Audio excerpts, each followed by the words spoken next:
ধন্যবাদ শহীদ রাজ্যকে।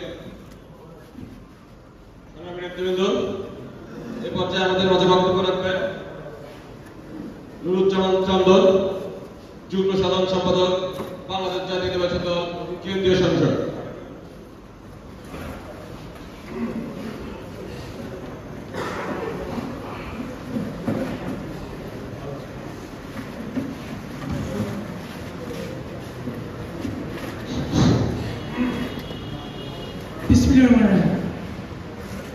রংপুরের বীর সন্তান শহীদ আবু সাইদ স্মরণে আগামী 16 জুলাই ছাত্র সমাবেশ সফল করার উদ্দেশ্যে আয়োজিত আজকের এই প্রস্তুতি সভায় প্রধান অতিথি হিসেবে উপস্থিত আছেন ঢাকা বিশ্ববিদ্যালয় থেকে বেড়ে ওঠা নেতৃত্ব, বাংলাদেশ জাতীয়তাবাদী ছাত্রদল কেন্দ্রীয় সংসদের সংগ্রামী সিনিয়র যুগ্ম সাধারণ সম্পাদক শ্যামল মালুক।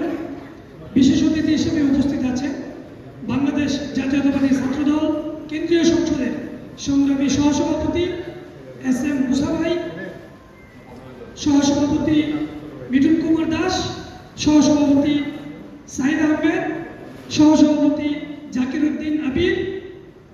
আজকের এই প্রস্তুতি সভাটি সভাপতিত্ব করছেন ইমরান খান সুজন, আহ্বায়ক রংপুর মহানগর।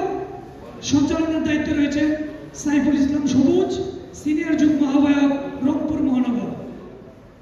সঞ্চালনায় আরো রয়েছে রবিউল ইসলাম রবি, সদস্য সচিব রংপুর মহানগর।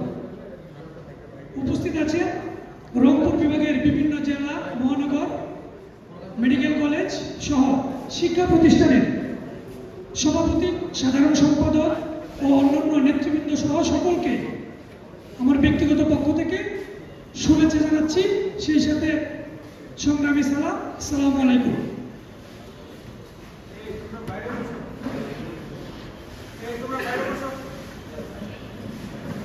আজকের এই যে প্রস্তুতি সভা, সেই সভাটির যে মূল বিষয় আগামী 16 জুলাই ছাত্রদলের উদ্যোগে যে ছাত্র সমাবেশ, সেই ছাত্র সমাবেশকে সফল করার জন্য আমি দুটি কথা এর আগে একটু স্মরণ করিয়ে দেই। আজকে ছাত্রদলকে নিয়ে অনেক প্রপাগান্ডা ছড়ানো হচ্ছে সোশ্যাল মিডিয়াতে। আমি শুধু আমার একদিনের অভিজ্ঞতা বলি। শহীদ আবু সাইদ যদি শহীদ হয় 16 জুলাই, তারপরে 18 জুলাই বাংলাদেশ জাতীয়তাবাদী ছাত্রদল কেন্দ্রীয় সংসদের সংগ্রামী সভাপতি রাকিবুল ইসলাম রাকিব ভাইয়ের নেতৃত্বে সকাল 9টায় কেন্দ্র ঘোষিত পূর্ব ঘোষিত যে কর্মসূচি ছিল বিক্ষোভ মিছিল কাকরাইল মোড়ে, সেখানে আমরা বিক্ষোভ মিছিল শেষ করার পরে ছাত্রদলের সাধারণ সম্পাদক নাসিরউদ্দিন নাসির ভাই উনি আরেকটা মিছিল করেন সকাল 11টায়। আমি ব্যক্তিগতভাবে ওই মিছিল শেষ করে আমার দায়িত্ব ছিল উত্তরা জোনে।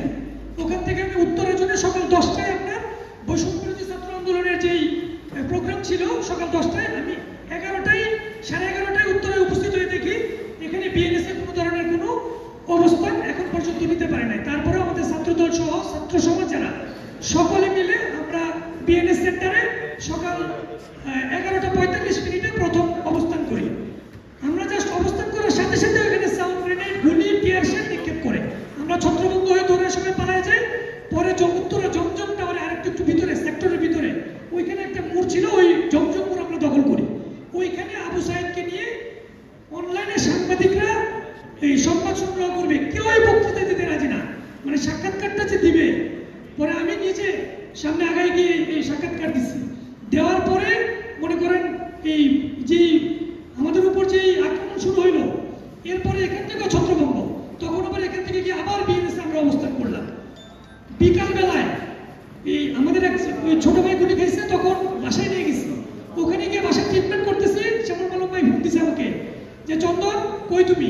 আমি বললাম ভাই আমাদের আশিক ভাই তো গুলি খাইছে চোখে, আমি ওনাকে নিয়ে বাসায় আসছি, আমার চোখের চশমা ভেঙে একদম অবস্থা খারাপ। পরে আমি ওনাকে মানে চিকিৎসা করাচ্ছি। পরে বললাম না তুমি এক্ষুনি তুমি আবার যাও, যে যারা শিক্ষার্থী আছে সবাইকে খাবার সবকিছু এক্ষুনি ভারী খাবার কিনে নিয়ে যাবা। পরে আমি আরো 2 জনকে নিয়ে আমরা গিয়ে খাবার বিতরণ করি।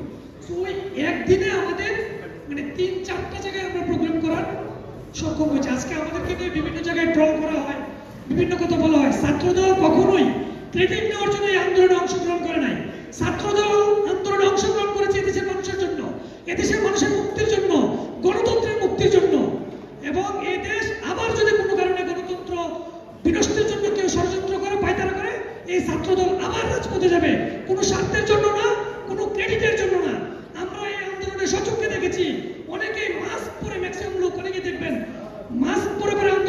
কেন গিয়েছে জানেন?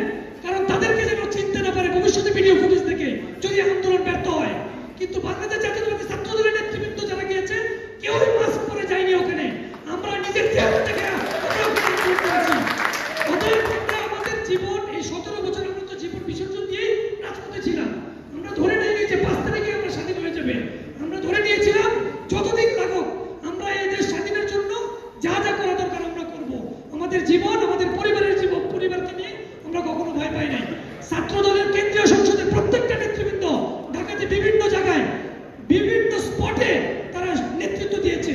কোনো ক্রেডিট নেওয়ার জন্য নেতৃত্ব দেন, আজকে নেতৃত্ব নিয়ে অনেক কথা হচ্ছে, কিন্তু সবকিছু আমি বলবো ছাত্রদল যে অভিজ্ঞতা অর্জন করেছে গত 17 বছরে, এই অভিজ্ঞতা দিয়ে রাজপথে ছাত্র দলের ভূমিকাটা সর্বোচ্চ বেশি ছিল।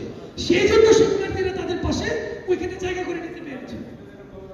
তো সম্মানিত উপস্থিতি, আমাদের যে ছাত্র সমাবেশ নিয়ে কথা হচ্ছে, এই সমাবেশটা আমাদের জন্য অনেক ইম্পর্টেন্ট। কেন ইম্পর্টেন্ট একটু বলি। আজকে এই 16 তারিখে দুইটা সমাবেশ হবে। একটা হলো চট্টগ্রামে আমাদের ছাত্রদল নেতা যে শহীদ ওয়াসিম, এবং রংপুরে। বৈষম্য বিরোধীরা কিন্তু ওয়াসিমের কথা স্মরণ করে না, কিন্তু ছাত্রদল কেন্দ্রীয় সংসদ কর্তৃক ছাত্র সমাবেশ ঘোষণা করেছে কিন্তু এই শহীদ আবু সাঈদের জন্য। অতএব আমরা কখনোই বৈষম্য করি না, ছাত্রদল কখনো বৈষম্য করে না। অতএব এই সমাবেশ থেকে যদি আমরা সকলে মিলে, বিশেষ করে যেহেতু ছাত্র সমাবেশ, শিক্ষার্থীদের উপস্থিতিটা সর্বোচ্চ বেশি থাকতে হবে। বিশেষ করে তরুণ ছাত্র সমাজ যদি এখানে উপস্থিত থাকে, এই জায়গাটা আমাদের নিশ্চিত করতে হবে। এবং আমি কেন্দ্রীয় সংসদকে অনুরোধ করব, এই ছাত্র সমাবেশ সফল করার জন্য ছাত্র দলের সবচেয়ে বড় ক্রাইসিস হলো কিন্তু টাকা পয়সা। যে যেভাবে বলুন, আপনারা এই জায়গা থেকে যদি একটু সহযোগিতা করেন সবাইকে, যে ট্রান্সপোর্ট বা বিভিন্নভাবে যেন তারা অংশগ্রহণ করতে পারে, এই জিনিসগুলো একটু নজর রাখার জন্য বিশেষ অনুরোধ করব। সেই সাথে এই আগামী যে 16ই জুলাই যে সমাবেশ, ছাত্র সমাবেশ, সকলেই স্বপ্রণোদিতভাবে এই সমাবেশটা সফল করবে। কারণ যেহেতু দুইটা সমাবেশ হবে, যদি আজকে চট্টগ্রামের সমাবেশ অনেক বড় হয়, তাহলে বলবে যে আবু সাঈদের সমাবেশ রংপুর, এই জন্য মনে হয় লোক কম হয়েছে, গুরুত্ব কম দিয়েছে ছাত্রদল। অতএব এই ধরনের অভিযোগ যেন আমাদের সুযোগ তৈরি না হয়, সেদিকে আমরা সকলে লক্ষ্য রাখবো।